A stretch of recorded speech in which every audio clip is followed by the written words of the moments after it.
So hi guys, how are you? So I was getting a lot of requests to do a user honest review of the Java, and this is what I'm doing today. I've taken the bike out.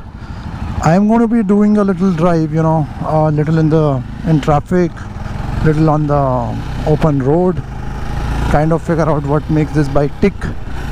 This is going to be a very user kind of review because I own this bike. So we'll just start with it. So as you can see, the Java is pretty confident around corners.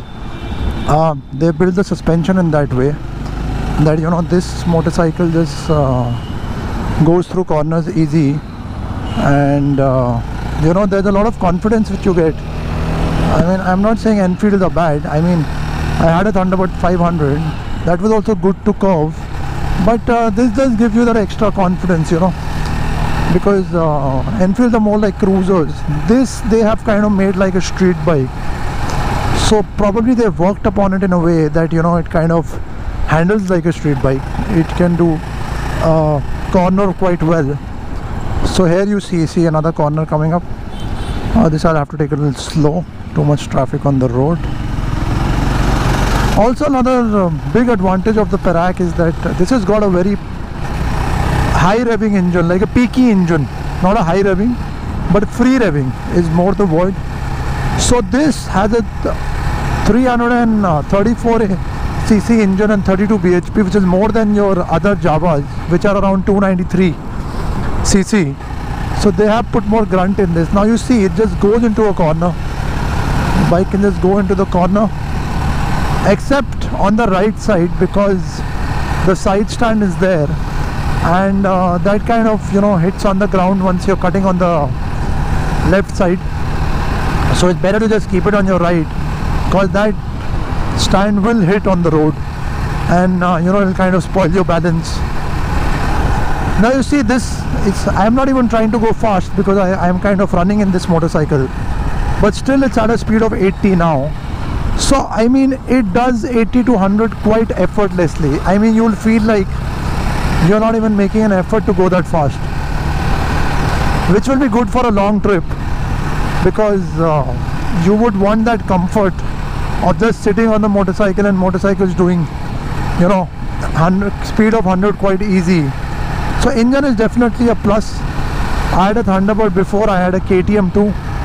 I would say this is a more refined engine than both of them, because KTM is a very high revving engine, and I had the new 390, and though I enjoyed it thoroughly, but the engine always wanted to be at a high rev.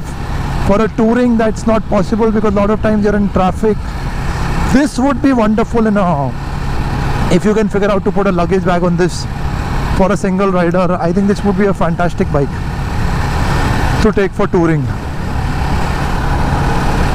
Coming down to the seat, so the seat is very comfortable.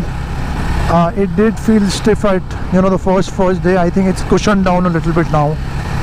So the seat is very comfortable. My knees are in a very comfortable space. As you can see, there's enough space to wriggle them around, so that they don't get stuck in one place. There are some motorcycles will lock in your knees, and then you need to kind of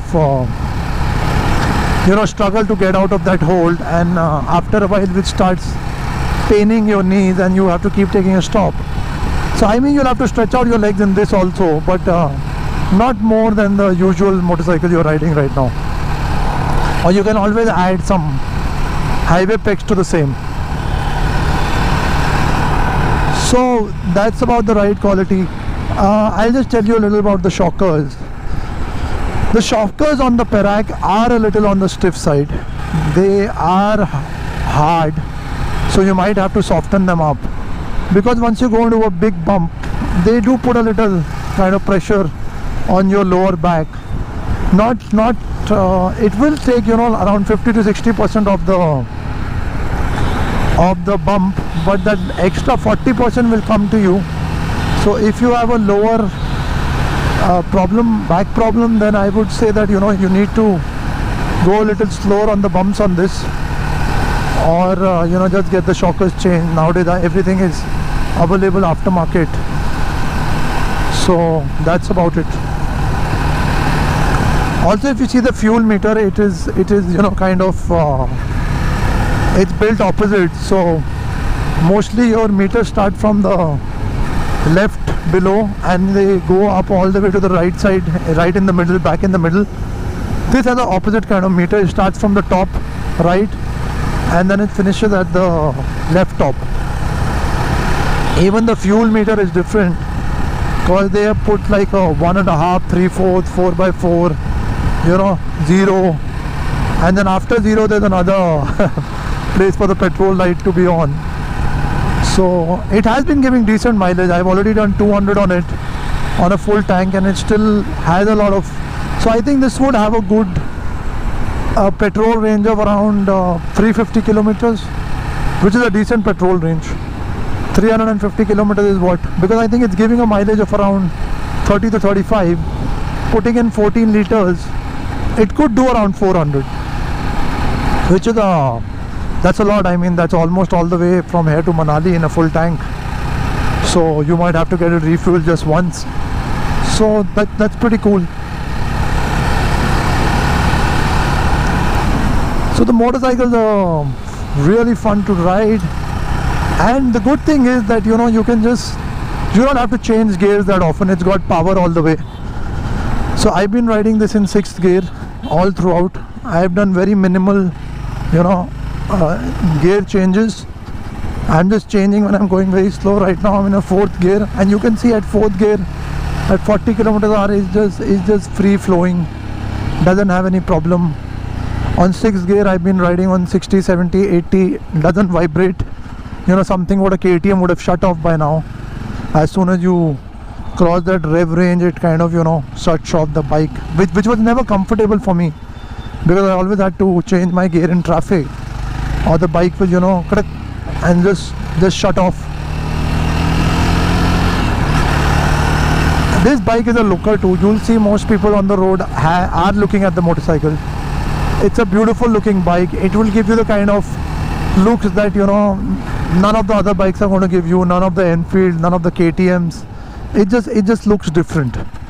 It's for an enthusiast. It's not for everybody.